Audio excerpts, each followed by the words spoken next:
Tumagilid ang isang trailer truck sa southbound lane ng C5 Boni Serrano Tunnel sa Quezon City. Kumalat sa kalsada ang mga karga nitong basurang nagmula sa Porac, Pampanga at dadalhin sana sa Batangas. Nawasak ang windshield ng truck. Sugatan ng driver at asawa niyang kasama sa sasakyan. Ayon sa driver, pababa sila sa tunnel nang mawala ng kontrol sa Manibela habang tinatahak ang basang kalsada. 11 oras isinara ang southbound lane ng tunnel bago ito binuksan muli sa mga motorista. Hinanap pero hindi natunto ng mga otoridad si Senador Bato de la Rosa sa mga operasyon sa Parañaque, Bulacan at Pampanga. Kabilang sa pinuntahan ng CIDG at NBI ang isang subdivision sa Angeles City kung saan may mga pag-aari ang isang kaanak ni Senador Robin Padilla. Saksi si JP Soriano. Sunod-sunod na dumating ang mga sasakyan ng PNP, CIDG at NBI sa isang subdivision sa Barangay Balibago, Angeles, Pampanga. Mag-aalas 6 ng umaga kanina, bumaba ang mga tauhan ng CIDG at nilapitan nito ang isang bahay. At pagdating nga po ng NBI at CIDG, agad sila nagpunta sa property na ito, nakipag-coordinate sa Purok leader at ang hinahanap daw nila isang Virgilio Carino na ayon po sa homeowners ay kamag-anak di umano ni Senator Robin Padilla. Ang hinahanap daw po nila sa pagpunta nila dito si Senator Ronald Bato de la Rosa. Ayon sa aking source, nakatanggap ng impormasyon ng mga otoridad na narito si De La Rosa kagabi, May 26. Ganyan din ang sinabi ng Purok leader na nakausap ng mga otoridad. Pinatawag po nila ako para mag-assist po sa kanila, para mag-ikot po, mag-search po sa loob. Kasi meron na pong warrant of arrest daw si Senator Bato. Yun po ang pagkasabi nila. Bitbit ng NBI at CIDG ang arrest warrant para kay De La Rosa mula sa International Criminal Court o ICC. Sinamahan sila ng Purok leader na may access sa bahay. Kabilang sa mga sinilip ang kusina. Wala namang katao-tao dito po talaga, sir. Pati ang silid na may kama. Pero bigong matagpuan si De La Rosa. Nag-search lang po, sir. Nag-search lang po kung nandito po si Senador Bato. Sabi ko po, walang bato talaga po dito na nakatira. Kasi hindi naman po siya taga rito. Wala naman po kaming nabalitaan na may bahay dito. Hinanap din si De La Rosa sa katabing bahay na pagmamay-ari rin umano ni Carino at may ibang umuupa. Tapos pagbukas ko, sabi ko, anong meron? Tapos yun nga, hinahanap nila si Senador Bato. Sabi ko ba, mali ko rin. Hinahanap din umano si Carino at ang isang itim na pick-up na namataan umano sa Senado noong araw na umalis si De La Rosa. Tinanong ko po, bakit po hinahanap nila yung pick-up na nakapangalan sa Virgilio Carino. Sabi nila kasi hinahanap po nila si Senator Bato. Ayon sa Homeowners Association ng Subdivision, well-coordinated sa kanila ang operasyon ng CIDG at NBI. Sabi niya, meron po kaming pinapaulap dito. May subject of the warrant, so isi-serve namin. Mga taga-CIDG kami at taga-NBI. Mahigit 1 oras na nasa subdivision ng NBI at CIDG base sa timestamp ng CCTV. Bukod dito, kasabay ring hinanap si De La Rosa sa Parañaque at Bulacan ayon sa hepe ng CIDG. Katuwang nila ang NBI. Meron po talagang mga identified areas na according to mga reports sa amin na nandun si Senator Bato. Wala pa naman po talagang nag-positive dun sa mga lugar natin pinuntahan. Natukoy rin daw nila ang mga posibleng koneksyon ni De La Rosa tulad halimbawa ng ginalugad na bahay sa Pampanga. Parang kamag-anak ko yata ni Senador Robin Padilla yung pinuntahan niyo pong isa sa mga bahay? Tama po yun dahil dun po sa identification ng mga sasakyan na lumabas po na yung sasakyan ay present po during dun po sa time na nawala po si Senator Bato de la Rosa. Sinusubukan pa rin ng GMA News na makuha ang panig ni Senador Padilla at Carino. Bantay sarado rin ang Davao City Police sa mga ari-arian ni De La Rosa sa lungsod. Nag-insakta sa atong 19 police station commanders and also sa mga heads of offices sa atong support units nga ato ang pag-monitor sa maong presensya sa ato ang Senator Bato, ma'am. Ang mo lang yun is monitoring sa iyang tanan nga properties diri sa ato ang area of responsibility. Sa isa namang online post, humingi ng pasensya ang asawa ni De La Rosa sa mga kaibigan, kamag-anak o kakilala na baka aniya sunod na pasukin at sabihan na hindi na kailangan ng isang search warrant. Huling namataan si De La Rosa noong madaling araw ng May 14, kasama niya si Senator Padilla. Nakuha na ng CCTV ang sabay na pagsakay nila sa isang sasakyan paalis ng Senado. At dahil sa umano'y pagtulong ni Padilla sa pagtakas ni De La Rosa, ire-refer ng PNP-CIDG sa DOJ ang reklamong obstruction of justice laban kay Padilla. Una nang sinabi ni Padilla na nakiangkas lang sa kanya si De La Rosa, pero lumalabas sa investigasyon ng CIDG na hindi lang basta nakiangkas kundi planado ang nangyari. Binuntutan umano sila ng isang sasakyang nagsilbing security escort at backup car. Sinisikap pa naming makuha ang panig ni Padilla, pero nauna na siyang sumagot ng tanungin kung illegal ba ang kanyang ginawa. Ay tanong natin sa kanila kung may illegal. Kasi sa amin, tandaan ninyo, ang Senate, ang sabi ng aming SP, ay hintayin namin ang warrant ng local court. Pero sir, bukas kayo sa mga possible investigations. Ay wala tayong magagawa. Iniutos na rin ng Firearms and Explosives Office ng PNP ang pagbawi sa lisensya ni De La Rosa na magmay-ari at magdala ng mga armas. Binawi rin ang rehistro ng halos 120 baril ni De La Rosa na dating naging PNP chief. Mas makakabuti po sana na ma-surrender na lang po itong mga firearms na ito at ma-deposit po sa proper authority. Implementing rules and guidelines o IRR ang naturang batas ang binabanggit ng pulisya na batayan sa pagbawi ng mga lisensya at rehistro ni De La Rosa. Kung itong Section 4 ng revised IRR po ng RA 10591 which states that if you are facing a case, may pendency ng case sa isang court of law na more than 2 years po ang punishment.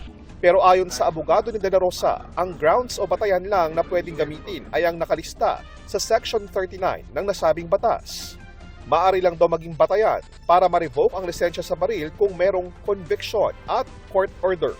Pero anya, hindi pa naman convicted si De La Rosa at wala pang korte sa bansa ang naglabas ng anumang order laban sa kanya. Ako po si JP Soriano, ang inyong saksi. Dumistansyang Malacanang sa pagtatalo ng mga senador kagabi ukol sa mosyon para amyendahan ang rules para sa online na paglahok ng mga senador sa mga sesyon. Nanindigan ang minorya na minamadali ng mayorya ang issue, bagay na pinabulaanan ng ilang taga-mayorya. Saksi si Sandra Aguinaldo.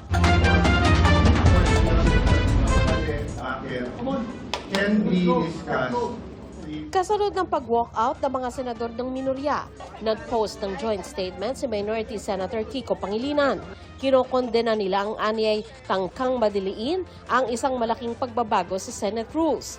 Ang pinagdebatihan, ang mosyon ni Senador Rodante Marcoleta na payagan ang pagdalo ng isang senador via teleconference o video conference sa anumang makatwirang dahilan. Sa ngayon kasi, maaari lamang mag-online ang mga senador kung may national emergency o force majeure gaya ng pandemic. We are several members of the minority here and only Senator Lacson has spoken. Why are we railroading this process, Mr. President? You cannot just ram down our throat something that numbers can dictate.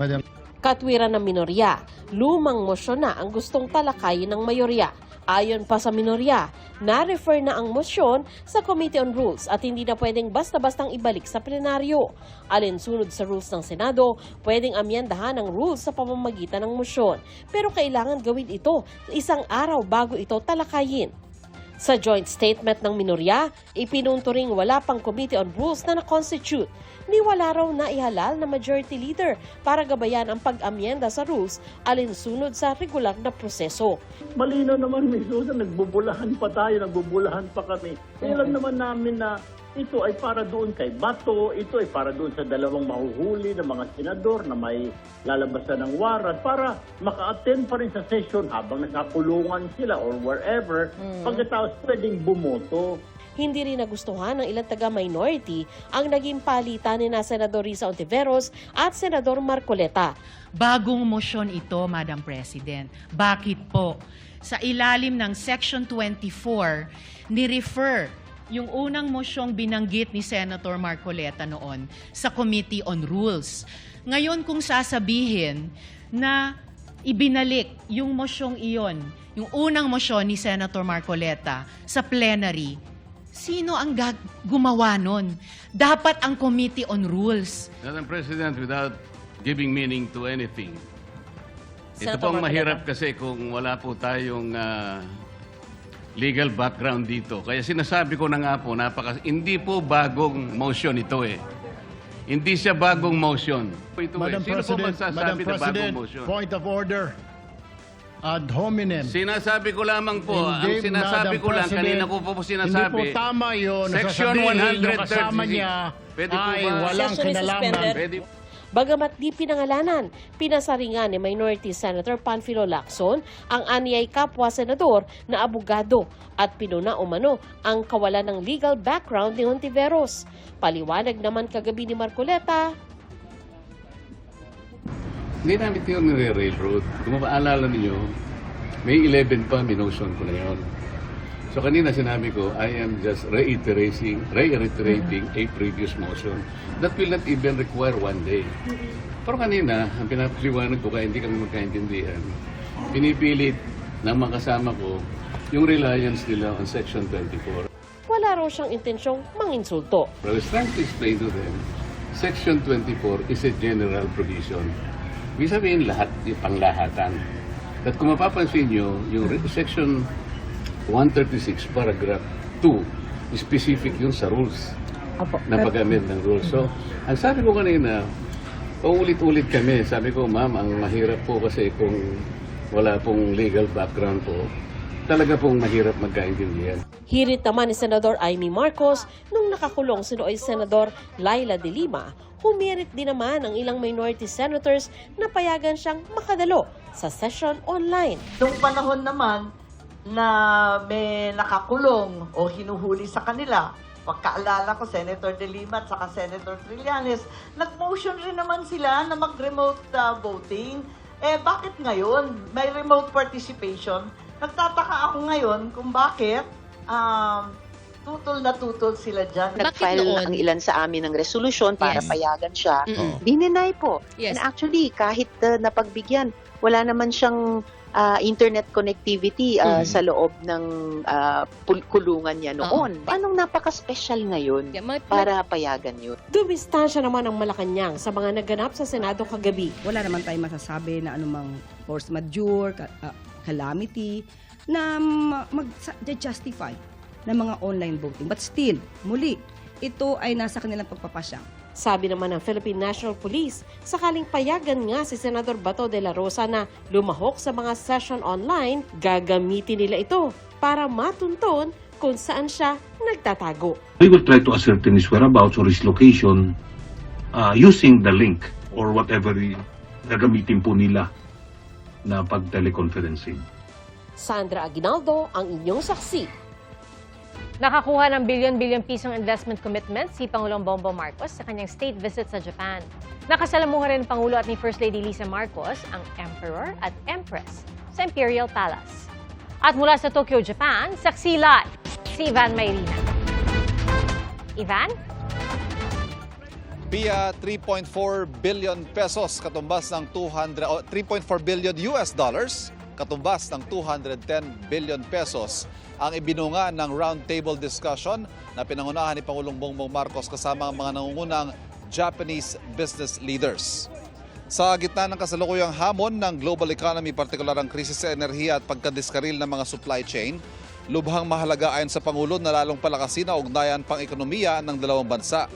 Ang dalawang sektor na magiging engines of growth, ika nga, ang kalakalan at turismo.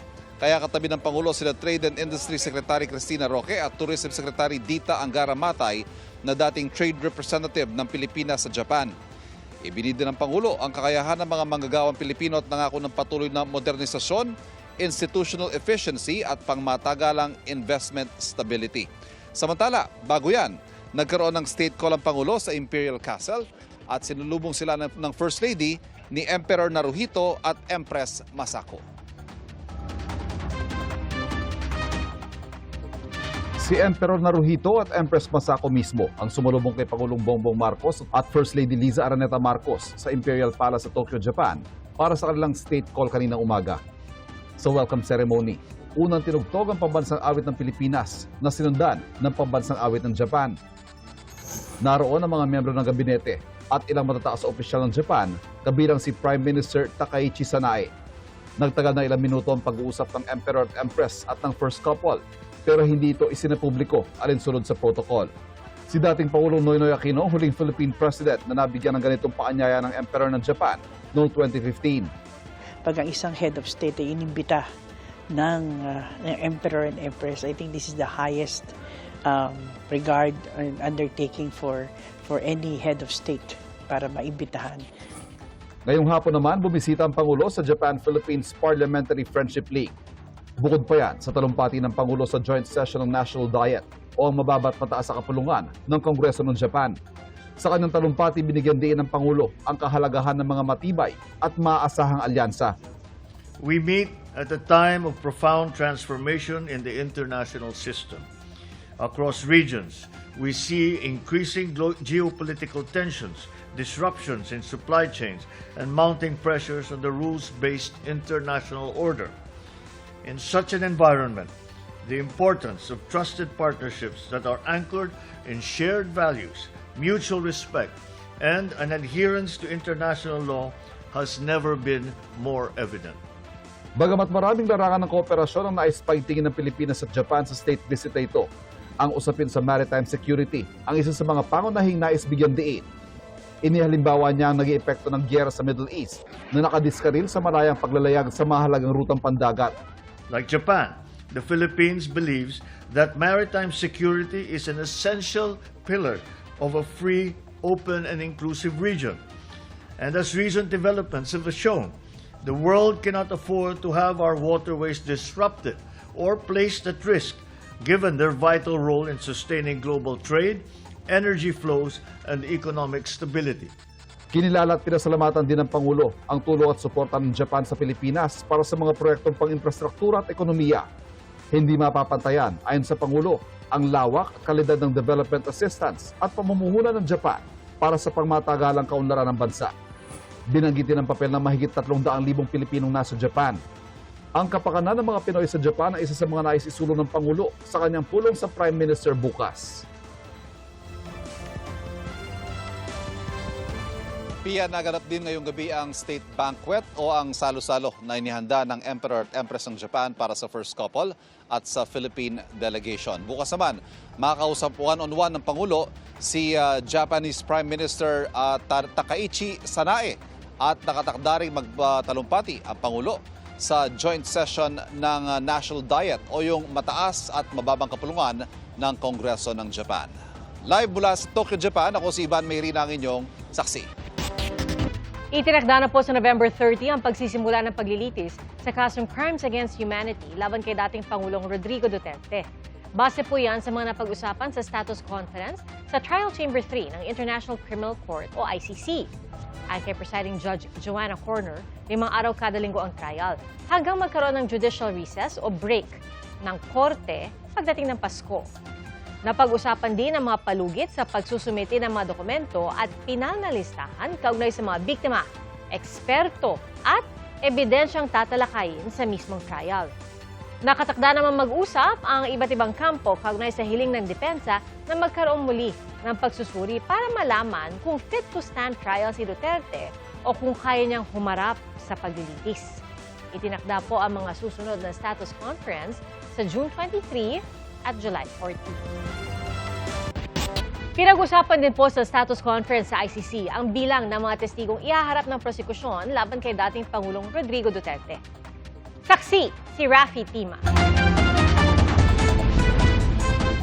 Sa pag-umpisa ng status conference para sa kasong Crimes Against Humanity ni dating Pangulong Rodrigo Duterte, binigyan din agad ni Presiding Judge Joanna Corner kung ano ang aasahan mula sa mga hukom ng ICC Trial Chamber 3. Acquittal of the innocent and the conviction of the guilty. Second, dealing with the prosecution and defense fairly. Paalala ng hukom, dapat maging efficient at effective ang presentasyon ng prosekusyon at defense para maging mabilis ang paglilitis. Sa isinumiting mga dokumento ng prosekusyon, may nakahanay silang 60 hanggang 70 testigo, kabilang ang 30 insider witnesses. May sinumiti rin silang 177 speeches na may kaugnayan sa kaso.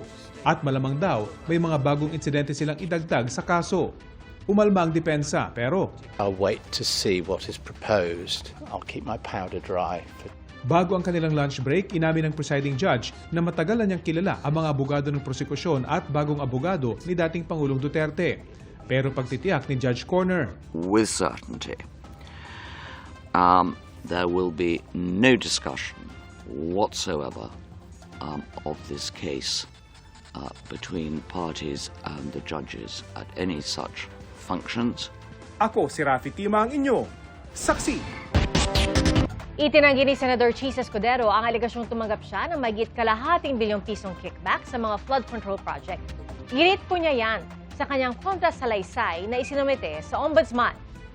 Saksi, si Joseph Morong, exclusive. April 16 nang irekomenda ng Field Investigation Office ng Ombudsman na kasuhan ng plunder, graft at indirect bribery si dating Senate President Francis Escudero.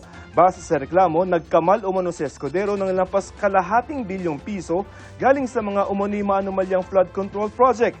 Base sa aligasyon ni dating Department of Public Works and Highways o DPWH Undersecretary Roberto Bernardo. Pero sa kopya ng counter-affidavit ni Escudero na eksklusibong nakuha ng GMA News, itinanggi niya ang mga aligasyon at pinabulaan ng nakakuha siya kay Bernardo ng 306 million pesos noong 2024 at 280 million pesos noong 2025 na tinanggap umano ng kaibigan, campaign contributor at umani bagman ni Escudero na si Maynard Ngu. Wala raw ebidensya na magpapakita na bagman niya si Ngu at inutusan niya ito na gumawa ng aksyon para sa kanya. Base lamang daw sa kwento ni Bernardo ang sinabi raw ni Ngu na natanggap ni Escudero ang pera. Pero giit ni Escudero wala naman daw na ipakitang pruweba si Bernardo na tinanggap niya ang umano'y kickback. Paiba-iba rin daw at nagbabago umano ang sinasabi ni Bernardo sa 4 na affidavits ito laban sa kanya. Tulad na lamang ng wala raw nabanggit si Bernardo na 306 million pesos na delivery sa unang 3 affidavit na isinumite nito sa Senate Blue Ribbon Committee. Lumabas na lamang daw ito nung may investigasyong ginagawa na ang Ombudsman. Hiniling ni Escudero sa Ombudsman na huwag bigyan ng immunity o gawing state witness si Bernardo at iba pang testigo laban sa kanya. Dahil kung may master plunderer tulad ng sinasabi ng reklamo, hindi raw siya ito kundi si Bernardo. Si Bernardo raw ang most guilty sa mga individual na dawit sa flood control project. Sabi pa ni Escudero kung siya raw ang master plunderer, bakit kalahating bilyong piso ang sinasabing natanggap niya kumpara sa inamin mismo ni Bernardo na tumanggap siya ng lampas 1 bilyong piso. Hinihingan pa namin ng panig ang kampo ni Bernardo at ang Ombudsman. Pag-aaralan pa ng Ombudsman ang kontrasalaysay na ito ni Senador Escudero para malaman kung may sapat na basehan para sampahan siya ng kaso sa Sandigan Bayan. Joseph Morong ang inyong saksi. Posibleng umabot sa Korte Suprema ang issue kaugnay sa online na paglahok ng mga senador sa mga sesyon. Ayon po yan kay Senate Minority Leader Tito Soto. Anya, uubusin muna nila lahat ng pwedeng parliamentary strategy at kung mabigo pa rin sila, pag-aaralan nilang iakyat ang issue sa Korte Suprema. Ayon naman kay Minority Senator Kiko Pangilinan, kung papayagan nila ang motion, magiging paglabag ito sa maraming probisyon ng Senate rules at gayon din sa iba pang nakagawian sa Senado. Dagdag ni Pangilinan, posible itong mauwi sa grave abuse of discretion na pwedeng maging basehan para sa petisyon sa Korte. Si Senate President Alan Peter Cayetano naman nanindigan sa kanilang motion na idaan na lang sa botohan kung itutuloy ang pagtalakay sa panukala. Hindi raw tungkol sa sustansya ng proposal ni Senador Rodante Marcoleta ang motion, kundi kung pwede na itong ilatag sa plenaryo. Wala raw binabaliwalang karapatan na mataga-minorya at pasok sa parliamentary rules ang ginawa ng mayorya.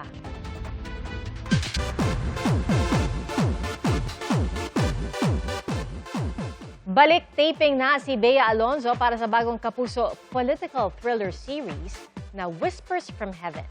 Makikita po si Bea sa mga pasilip na video na kuha sa set kung saan seryoso ang pag-uusap nila ng kapwa-bidang si Tom Rodriguez. Sa isa pang video, kasama naman nila ang direktor na si Zig Dulay. Kuha ang mga yan nito lamang Lunes sa Antipolo. Pagbabalik serye ito ni Bea matapos ang pagganap bilang si Sam Castillo Palacios sa Kapuso murder mystery drama na Widow's War. Bumagsak po sa record low ang net satisfaction rating ni Pangulong Bongbong Marcos sa pinakabagong survey ng social weather stations. Bumaba sa negative 15 ang net satisfaction rating ng Pangulo na nasa kategoryang 4. Mula po yan sa negative 3 na neutral Yan po yung rating niya noong Nobyembre. Isinagawa ang survey noong March 24 hanggang 31 sa pamamagitan ng face-to-face interview sa 1,500 respondent na edad 18 pataas. May margin of error ito na plus-minus 3%. Kasunod po nito, sinabi ng palasyo na patuloy ang trabaho ng Pangulo anuman ang resulta ng mga survey. Maaring nagkataon lang na hindi pa nahahatiran ng tulong ng gobyerno ang mga sumagot ng survey. Ang mga numerong ito makakatulong para mas pagbutihan pa. Alam natin na sinasagad ng Pangulo ang pagtatrabaho pero makakatulong to para mas pagbutihan pa ng Pangulo ang pagtatrabaho at pagbibigay ng tulong sa ating mga mamamayan.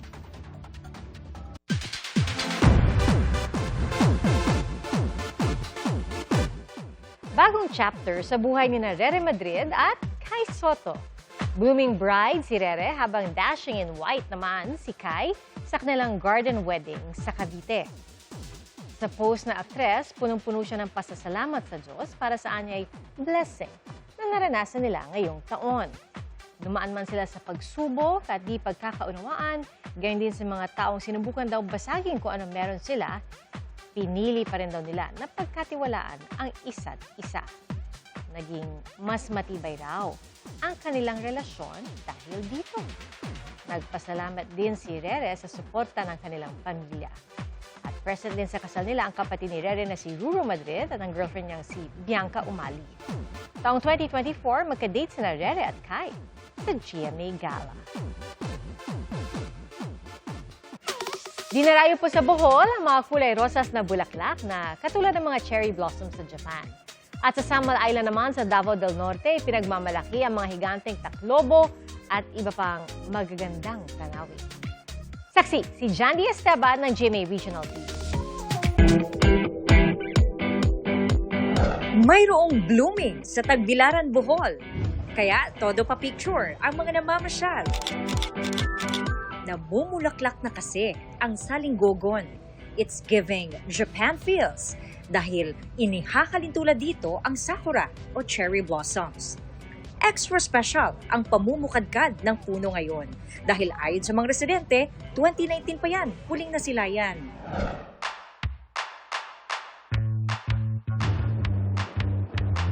For the view rin, ang biyahe to Pagudpod, Ilocos Norte. Akala'y daanan lang pero napapatigil ang mga biyahero sa Patapat Viaduct para masdan ang ganda ng dagat. Bonus tuwing maganda ang panahon, masisilayan din ang Calayan Group of Islands.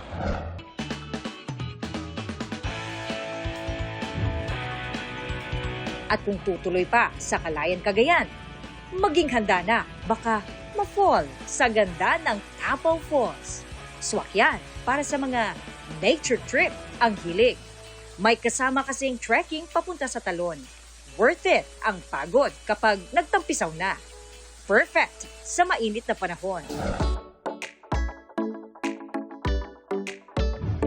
But wait, there's more. Sa Samal Island, Davao del Norte, sari-saring ganda rin ang sasalubong sa'yo. Dive into beauty! Pasyalan ang mahigit 100 hektaryang marine park na tirahan din ng sari-saring species ng mangrove.